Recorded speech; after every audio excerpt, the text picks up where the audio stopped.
There's a British documentary coming out that's going to air on Wednesday night, and there is a bombshell claim in there that had me stunned earlier today as I read about it.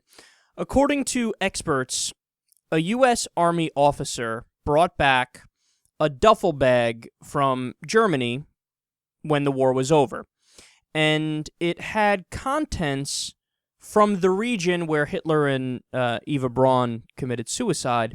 In fact, this soldier went into Eva's apartment and brought back a little cosmetics case that she had. So there's a hairbrush in the cosmetics case with the initials EB on it for Eva Braun.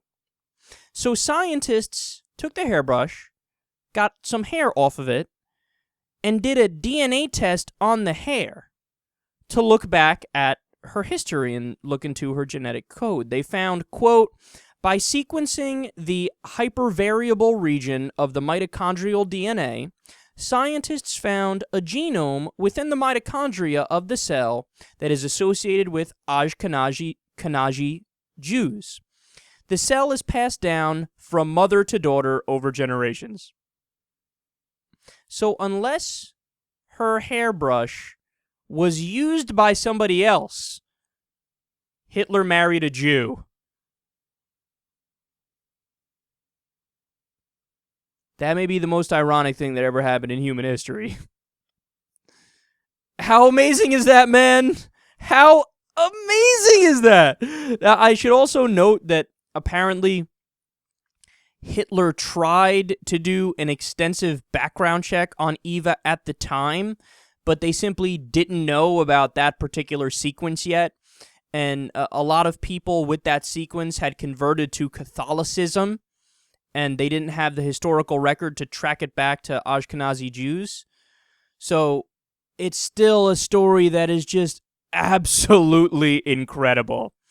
But you know what it highlights to me?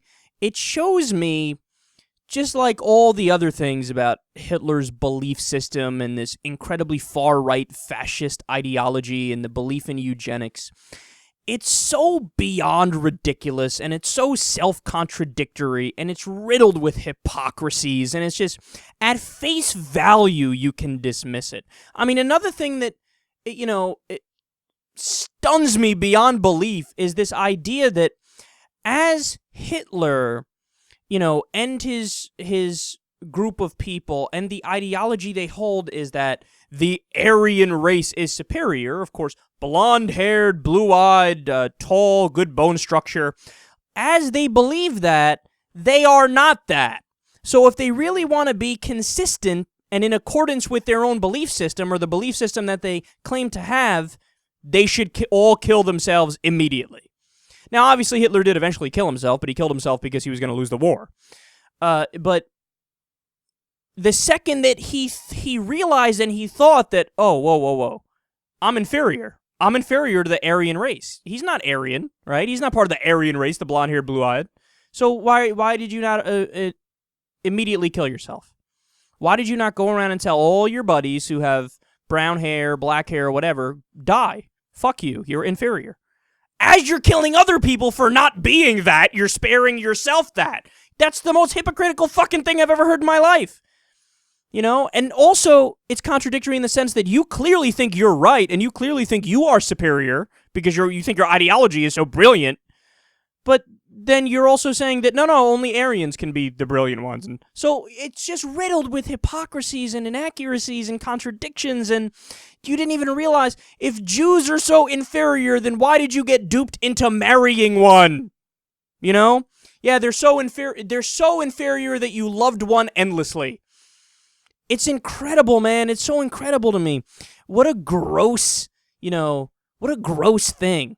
Here's a guy who was so sure of his belief system that he killed millions of people, Jewish people, gypsies, a lot of Polish people, just all over the place, just murdering, exterminating everything in sight. Meanwhile, at the same time, he doesn't even realize that he's in love with the Jewish person. He doesn't even realize that he doesn't even fit the description of his so-called ideal type of person. I mean, look, this is why today, when you see that there are still people who are neo-Nazis, or there are still people who are white supremacists, they are such a fucking laughingstock. Because I always make the point that they are the evidence that their belief system is wrong. They are a self-contradiction. You know, the idea of the white supremacist, the Ku Klux Klan member who claims that the white race is superior. Meanwhile, at that Klan meeting, nobody there has an IQ above fucking like 85.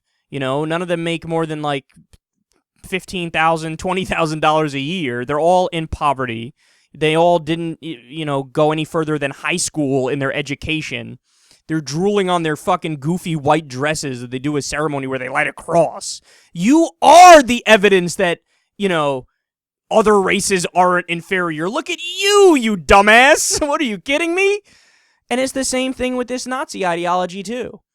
The idea that we're gonna perpetuate violence. We're gonna do all these horrific acts of violence, while at the same time claiming that, oh, look at these Jews. They're barbarians. They're so violent all the time. Or the same thing with the KKK. Oh yeah, we're lynching people and we're killing people and we hate people and we commit crimes for racial reasons. But God damn it, these blacks are savages. How do you not see that massive irony and that massive contradiction? It's incredible, man. Look, such an interesting story, and it exposes Hitler even further for the joke that he is, the dangerous joke that he is. So anybody left that's a neo-Nazi or a white supremacist or a sympathizer with that kind of regime or ideology, here's my message to you. Fuck you, you're stupid.